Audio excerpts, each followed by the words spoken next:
actually based on the slide, we are dealing with this goal. We know that for many years the Black Sea region actually has been a source of economic and human development. However, these regions now face significant environmental challenges, and it has become one of Europe's most polluted, let's say, areas, dealing with eutrophication, chemical pollution, invasive species. And considering this and the climate change exacerbates these problems, as also posing other risks, additional risks.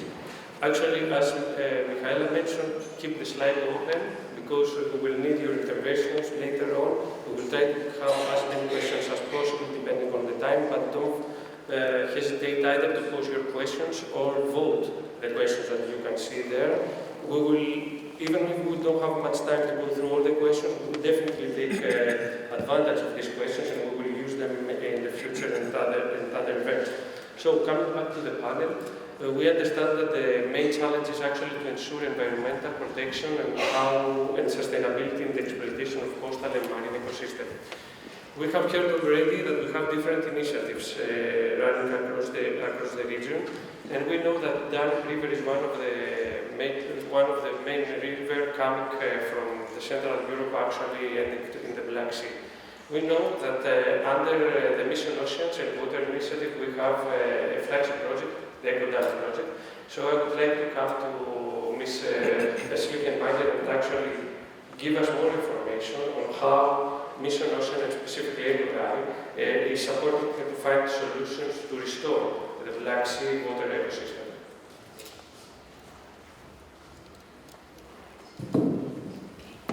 So yeah, first of all, good afternoon everyone, and thank you for having me here today. I actually just started out this year working on projects in the Danube and Black Sea region, and I have been very impressed with the level of engagement and dedication I have met with, and it's really a pleasure to be able to represent EcoDalli and the Danube and Black Sea Lighthouse here today on this event. The Danube and Black Sea Lighthouse is one of 4 lighthouses funded under the Mission Ocean and Waters framework. And these 4 lighthouses, they are regional innovation hubs, focusing on the issues facing specific regions within the European Union. And the Danube and Black Sea Lighthouse is actually kind of special because we are the only one of the lighthouses that hosts both a freshwater and a marine basin. And because of that, we have been given the objective of protecting and restoring marine and freshwater ecosystems. Currently, we are 5 projects within the Danube and Black Sea Lighthouse. We have 4 innovation actions: Danube for All, Dahlia, Double Rest, and Restore for Life, which are actually implementing and testing innovative solutions all along the Danube, with a specific focus on the Danube Delta, which is of course very important for us because it's the point at which our 2 basins are connecting, the Danube and the Black Sea. If you are interested in more specific information on the pilot actions that we are carrying out within these innovation actions, I would invite you to talk to me or to my colleagues from the Danube Delta National Institute, who are also here today, and we will happily answer any more specific questions on that. The 5th project is the EcoDalli project, which I am the coordinator of and I'm representing here today. And we are the CSA of the Lighthouse, so our role is in coordinating and supporting all of the projects within the Lighthouse. And our objective is to create a centralized governance structure in which we enable public, all of the public institutions, the innovators, the society, the researchers from the different countries in the Danube and the Black Sea basin to come together, to collaborate, and to share knowledge and exchange ideas on how to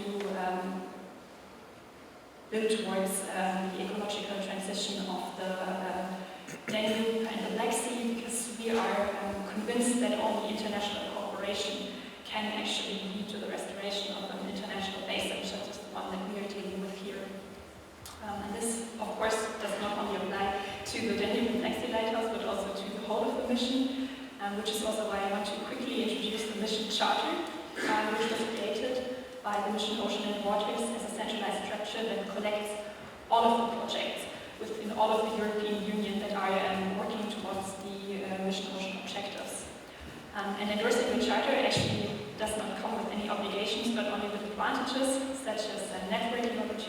matchmaking opportunities, funding opportunities, and most of all, it allows the organizations endorsing the Charter to be connected with like-minded organizations all across the Union that are working towards the restoration of our oceans and waters and to benefit from their knowledge, experience, and the work they have already done. So endorsing the Charter is a very easy way not only to support the mission, but also to benefit from all of the work that has already been done. Thank you, Nadja. Actually, you mentioned I will take two words, solutions and synergies out of your discussion. And I would like, I will keep this word because through the scientific knowledge, such solutions could be given, and we know that some best decisions could be done for the ecosystem management, in the case for the Black Sea. And for that, we have listened before from the Commission that they have a strong support of the strategic research and innovation agenda. A document has been built the last years and have been actually adapted in a guiding implementation plan last July, and that's why in the European Parliament, Baris were coordinating this discussion, but also through being coordinating bridge, but also representing SRIA and other projects like those. We would like to hear from your side how SRIA can contribute to CMA and Bridge Black Sea and those projects can support these activities. So, please. Thanks, Thanos, and I would also like to thank the organizers for this great event and the opportunity to talk about the SRIA and several projects that are supporting the implementation plan of the Black Sea SRIA. And as also DG General at the opening speech, she has addressed, strategic research and innovation agenda is the scientific pillar of the common maritime agenda.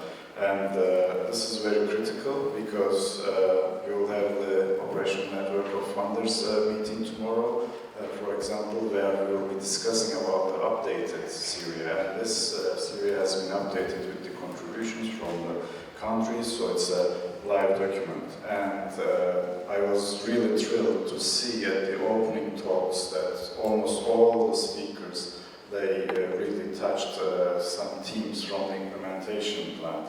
And so the implementation plan of the Black Sea SRIA is highly linked to the common maritime agenda priorities. It's all three priorities actually. And the SRIA goals, the implementation plan is aimed at putting the SRIA goals into concrete and feasible actions, and that's what we are working on that. And the implementation plan puts a strong emphasis on the resilience of the ecosystems, highly linked to the first priority, as you see, as well as how biodiversity is affected by climate change and other stressors, and how this will affect the ecosystem services provided. For example, the digital twin of the ocean is one of the implementation plan joint actions, and this is targeted to provide science-based decision-making and increase the predictability of how different stressors are affecting both ecosystems and the blue economy. And there's a huge potential in terms of biotech to establish a knowledge system for candidate species and habitats to support the blue economy. And again, as several times it was mentioned, the potential for renewable energy in the Black Sea is one of the implementation plan priorities, and in the implementation plan we are aiming to establish one of the first demonstrators and also use of multi-offshore platforms here. And ecosystem-based fisheries, I mean, going beyond sustainability and going towards ecosystem-based fisheries is another joint action, as also again mentioned by the DG. Aquaculture, but high-tech aquaculture, not just fish, but also providing proteins from algae is also there in the implementation plan. And another CMA priority is on cultural heritage, and during the previous chairmanship, cultural heritage, there was a working group on cultural heritage and underwater heritage, and this is mapping the potential of underwater heritage as a priority as well. This is just a quick summary of SRIA Implementation Plan supports the Common Maritime Agenda. But I also want to mention about several projects that are already contributing to the implementation plan. Nadja has mentioned about the lighthouse, but SRIA implementation plan is already being partially implemented by two sister projects, Danube-Black Sea and the Doors projects. And for example, both projects, they contribute to a digital twin. Doors is establishing a system of systems, whereas Bridge is developing a cumulative impact assessment and risk-based assessment tools together with models, and Bridge-Black Sea focuses more on the resilience assessment, biodiversity, and how these affect different services in the Black Sea, whereas Doors is advancing monitoring and observational systems. And there are many events organized by these projects. For example, the high-tech summit by Bridge-Black Sea will be next year, and Bridge-Black Sea and Doors are they have jointly launched the Black Sea Accelerator program already, which you will be hearing more about. And also Doors is organizing Stakeholders event next year. And we are contributing to other EU projects as well. For example, SRIA that's launching a 50,000 innovation call, and there are posters about these projects, so you can see about them. And I guess this is it about the first question. Thank you, Max. Actually, a lot of elements on the table, so I would like you to take the opportunity and maybe use Slido to ask more questions regarding that.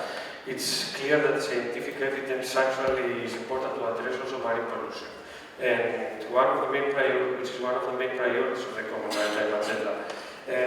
Considering actually the Black Sea particularities, marine pollution has become a threat for the ecosystem and the living resources. So yesterday we had the chance to meet during the World Bank initiative, the Blue and Black Sea, where World Bank is also working on another program related to marine pollution. And that's why today we have with us Mr. Cosmin Buteica from the World Bank. And I would like to ask Cosmin actually how you see Blue and the Black Sea report, because very soon you will publish some reports related to marine pollution to find the way to align the Common Maritime Agenda and how this can contribute to the Common Maritime Agenda. Thank you, Thanos, for this question. And first of all, good afternoon, ladies and gentlemen. It's a real privilege and pleasure to be here with such a wide array of stakeholders. And it's really been uplifting to hear the previous speakers sharing some of their concerns, but also their views on how we can actually unite forces as various stakeholders that we represent to make sure that we actually target and come up with specific solutions to some of the threatening pollution issues that we see in the Black Sea nowadays. And let me first provide a bit of a background. The World Bank has a long-standing engagement in the Black Sea. We started back in the early 1990s through the Black Sea Guiding Program, and that evolved into a series of initiatives and programs. And we reached a point where we needed to take stock and draw some of the lessons learned to see how we can come up with a renewed commitment, this time looking more closely at some of the pressing needs and issues that are emerging with regards to the pollution agenda in the Black Sea, but also try to overcome some of the obstacles that sustainability is facing in the Black Sea. And with that in mind, we designed the Danube and Black Sea program, which is a regional initiative, and it's very much targeted towards an integrated approach and a coordination approach. And it's very much focused on addressing pollution issues at the Black Sea. But at the same time, it is all about supporting the common maritime agenda going forward. It has two long-term objectives in mind. One is to improve the environmental health of the Black Sea, and the second one is to improve or increase the economic and the social benefits of populations neighboring the Black Sea. And for that specific purpose, within the design of the program, we embedded a series of instruments. For example, we have a technical assistance and an analytical component which really deep dives and looks at the sources of pollution in the Black Sea and tries to come up with specific recommendations going forward. We also have outreach and events that are targeting the private, the public, and the civil society organizations to come up together and bring forward meaningful solutions for. And then we also have the investment component. And here, coming back to what Ambassador Cosmin said earlier, it's all about investments. All these issues and problems that we see cannot be solved unless investments are really being triggered. So we are aiming to design a specific component that will hopefully enable more financing solutions going forward, especially for innovators to pilot some of their solutions. And with regards to the analytical component, as Thanos mentioned yesterday, we had the final consultations for a series of analytical documents that we developed with the World Bank. These were developed over the past 2 years, and they are so-called comprehensive national pollution marine diagnostic reports. And these have been developed for a series of countries, for Georgia, for Turkey, for Moldova, Ukraine, Bulgaria, and Romania. And they really focus on mostly on the land-based sources of pollution, but with a deep dive into the nutrients pollution agenda as well as into the chemical pollution. And on top of that, we also developed a regional marine diagnostic report, which actually focuses on the economic, on the institutional, the regulatory, and the policy framework for each of these countries to see what can be done in terms of priority actions going forward. And just to mention a couple of these key priorities that are stemming from the report, one would be to address some of the shortcomings with regards to the chemical pollution on the legislative side of the various countries. Another key priority would be to strengthen the pollution management through the monitoring systems and the accuracy of the water quality data. Another one, it would be to really target agricultural nutrient pollution to prevent it to enter the water courses. And then chemical loads through improved industrial compliance would also be one key priority area. And lastly, I would also mention how to protect the marine environment through specific targeted actions from the potential harmful impacts of port operations and shipping. And with that in mind, the bottom line of the reports, I would say, and you will see these published towards the end of this calendar year, there are quite some wealthy documents. The bottom line is simple.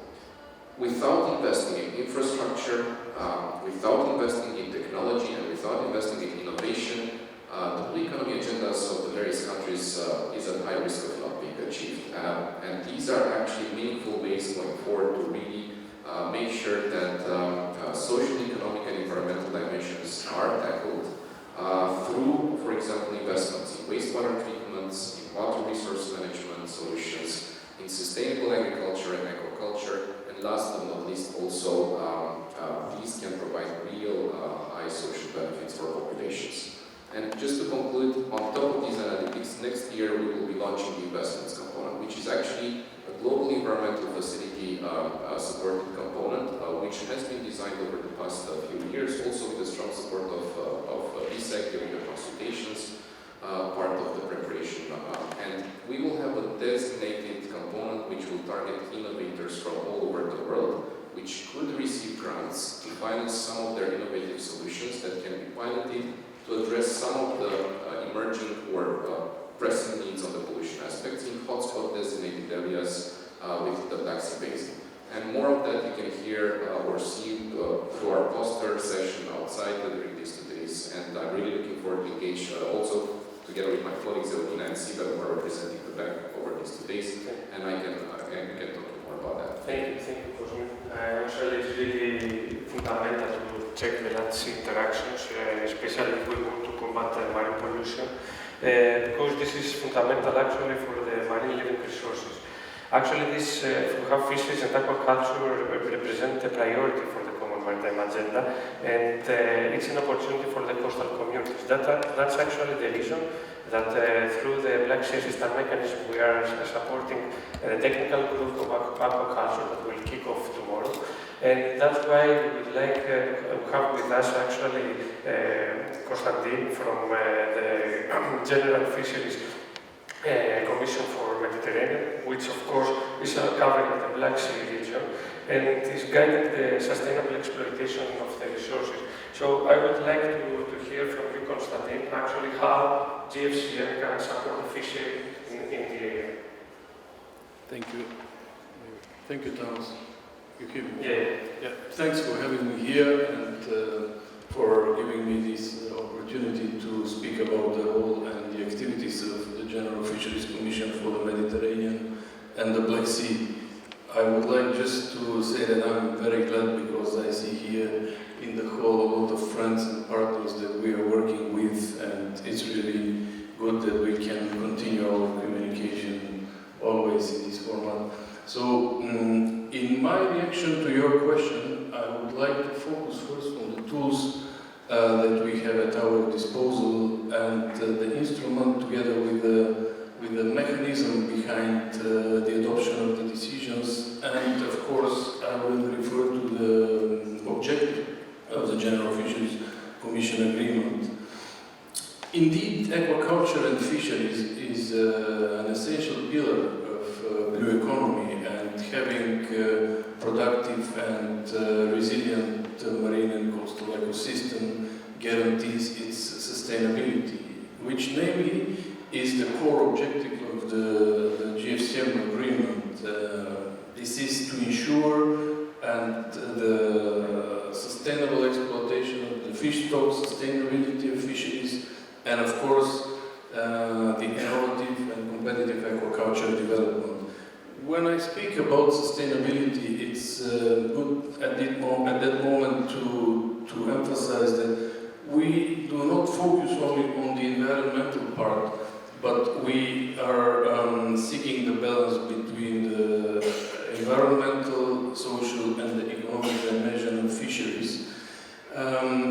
Yes, I think that it's important that we follow the whole mechanism, how it works, because many people remain with the impression that the acting RFMO, or Regional Fisheries Management Organization, imposes or, let's say, legislates some measures instead on behalf of the countries. But it's not like this. GFCM serves as a platform for cooperation, where we work together with the countries, and countries put their cooperating countries and, of course, contracting parties that can together address challenges, that can together define priorities, and, of course, decide what are the most appropriate decisions to be taken for the future sustainable management. So, I would like to mention that at this stage at GFCM we have 8 priority stocks. 8 stocks, and I can number them. These are 3 pelagic stocks, anchovy, I mean one for the Black Sea here, let me clarify, anchovy spread and horse mackerel, and we have the demersal stocks as priority turbot, red mullet and whiting, and we focus our scientific advice as well on rapper whelk and pike fish. So when I try to construct the vision of the Commission, how we work, this is my construction, personal, we have 2 types of, 2 categories of instruments. The first one are the ones that are endorsed at the highest political level. They define the vision, they define where we want to go and what do we want to achieve. These are the declarations, for example, or Strategy 2020, the agreement, the GFCM is such a document. So these documents define our vision. We have 2 very important, as well, such documents. That was One was adopted here in Bucharest in 2016, the Bucharest Declaration, and the other one was adopted in Sofia 2 years later. Bucharest Declaration focuses on the need for strengthened cooperation and development of aquaculture, and the Sofia Declaration focuses on the need to fight the IUU and to implement the maximum sustainable yield approach as well. Of course, there are many other priorities indeed, but I'm just outlining the most important ones. So the second type of instruments that we have at our disposal, these are the binding recommendations. They go more in depth. Of course, the guiding lights are the political agreements and the political commitments that are taken. But the binding recommendations are more in depth. They are targeting one stock or one issue that needs to be further addressed, and they contain a lot of details from specific objectives to measures, conservation and management measures for certain stocks. And they, in fact, I think now they can answer to the question how we want to achieve our goals. So the first one is where, and the second binding is how we want. And here I cannot just miss mentioning the multi-annual plan for sustainable management of turtle fisheries in the Black Sea. This is a very detailed document and very advanced, and I would say that this turns out to be a success story and a showcase for other regions as well, if this is my interpretation, because for the first time since the implementation we witness increase in the stock biomass, which is remarkable, slight increase. It's nothing that we have already done our job, but it's slight increase in the stock biomass. This document goes in depth and speaks about allocation of quotas, definition of total allowable catch. We have as well references for maximum sustainable yield approach in it. So it's very in depth together with the other very detailed conservation and management measures on closure periods, gear restrictions, etc. Here I would like to mention as well that such a document is the pike dogfish research program, a very important one. The management measures that we have in separate documents as well, binding recommendations for pike dogfish and for spread as well. And of course we have instruments that regulate the data collection, the control, etc. I'm not going to go in depth because no. Just one very important thing to mention is the decision-making process. It's a very broad, and there are certain allocation of competencies. The GFCM starts the whole data collection analysis, expert consultations, all the process until the scientific advice is issued at the stock assessment group. Then this goes to the working group on the Black Sea as a stage where all the countries together could address certain priorities that comes from the scientific advice, the social and the economic advice. So the role of the GFCM comes annually to issue advice on the stocks, and then the countries could take and decide which measures or what from the management scenario to be implemented. After this, there is an adoption at the annual session of the binding document. And then the shared competencies are countries implement this at national level, and GFCM has its compliance committee to follow the implementation. And last sentence, I know that we're in a hurry, just don't want to miss to mention the Black Sea for Fish project that is strongly financed from the European Union. And this is a project, namely, that targets all this chain that I drafted through the decision-making process to support the gaps, to facilitate the work until we reach to our final stage. Especially the Black Sea for Fish project supports the working group on the Black Sea, and we have a lot of activities there. We have for 3 years the research program and the surveys for rubber work. They will have the stock assessment and the scientific advice for this. We have age-leading workshops. We have local ecological knowledge that's very important, and I see some of my colleagues who are active participants and contributed to this, but I don't want to stand. I see that Thank you. Thanks a lot. Thanks a lot the time, but thank you very much. Really valuable elements from all of you, which demonstrate the plenty of different initiatives that we have in the Black Sea region, and we need to think and catching some also operations, synergies, but also different platforms that are working on the region. And I would like to come quickly to the audience and have a very quick short reaction, actually from Ms. Claudia Pecoraro, which is a project manager, project manager of DG Research and Innovation, actually to connect us again with the mission to restore our oceans and waters with the Black Sea region, because we have seen the plenty of initiatives that we need to bring together and cooperate. Thank you very much. Good afternoon to all of you. I will not take you much time. I just wanted to straighten the importance of research innovation cooperation in the Black Sea. We, the European Commission, is playing an important role with that respect through the co-creation of the strategic research innovation agenda that we have heard several times this afternoon. And it is a very important milestone because it proves the engagement of you, the member state, the society countries surrounding the Black Sea for a common vision, for a resilient Black Sea. We have heard the strategic research implementation plan adopted in the European Parliament that Baris has mentioned. This is very important, and again it's a strong engagement of member state and society countries that are part of the operational network funders that we have a workshop tomorrow afternoon here. We have heard all the research innovation projects funded by the European Commission, the Black Sea Connect, which is important for the development of the SRIA, but also because they launched the youth program, and I never see the younger generation so committed to resilient the Black Sea, so this needs to be mentioned.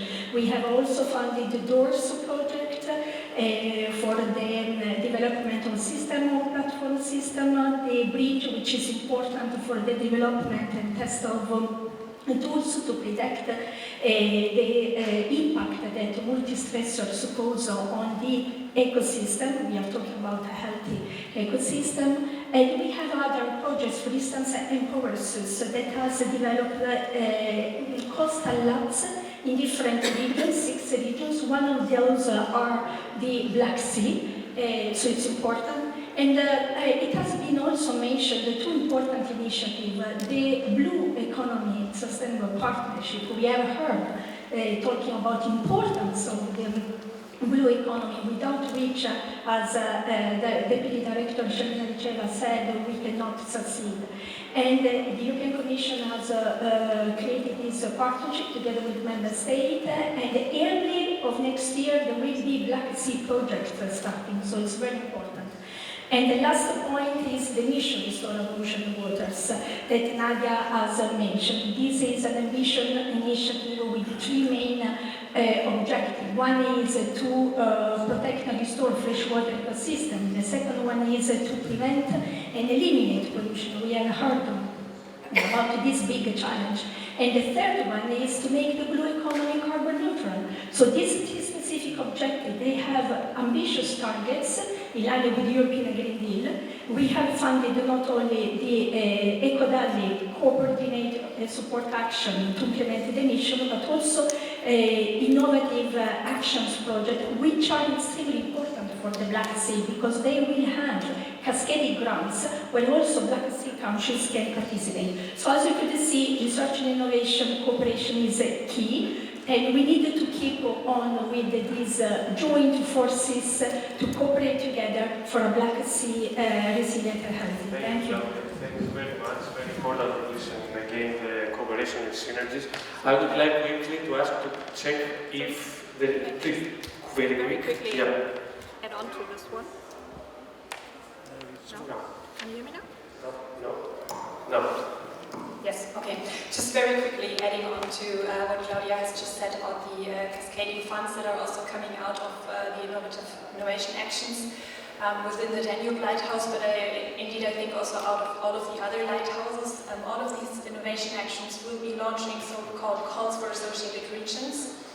That's important to hear that we will have more funds for the region. Yeah, so basically the idea behind these calls is that local and regional authorities from countries not actively participating in these projects can apply for funding to apply their own innovative solutions based on also the work that is done in the lighthouse. This is actually work that the Common Maritime Agenda and the Black Sea Assistance Mechanism is trying to promote the funds in the region, so we will definitely follow through the national hubs in order to see how to promote further any possible funding. Perfect, Thank yes, you. because I think this is a great opportunity. Thank you.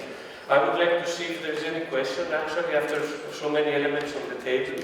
So happy to see which is the most desired one. It seems that it goes again to EcoDalli, and it's coming from Mustafa. So, Nadja, we will come back to you. So, what is the plan of EcoDalli to connect and engage with the established research and innovation initiatives and SRIA implementation in the Black Sea? So you understand what I want you to want me to define further what's the question, or it's fine? I think I just try answering it and then we'll see if I can I satisfy. will take just one question because of time, because we need after to go on a coffee break. This is on you. Okay, so basically at the heart of the idea of EcoDalli are the so-called living labs. So what we basically want to do is establish a living lab system across the whole Danube, in which we want to engage with, of course, all the already established initiatives and the SRIA implementation mechanisms, and also with new initiatives. And in these living labs, we want to basically co-create between the existing initiatives and new ideas from all of the different countries. We'll be having 4 living labs with 4 different topics. 2 of those will actually be taking place on the 15th of May next year in Tulsa, here in Romania. And we would, of course, be very glad to have a lot of Black Sea community members from the CMA and the SRIA implementation mechanism there, and to engage with us and work together so that we can work on the restoration of the Danube and the Black Sea together. Perfect, perfect. Thank you very much. And actually, we have the Ocean Mission platform that will support these activities, and is a response also for this question. Now we will go to a break. We have 15 minutes break, coffee break, and we will see you back with the second session with Matteo driving this. Thank you very much. Thank you very much to you.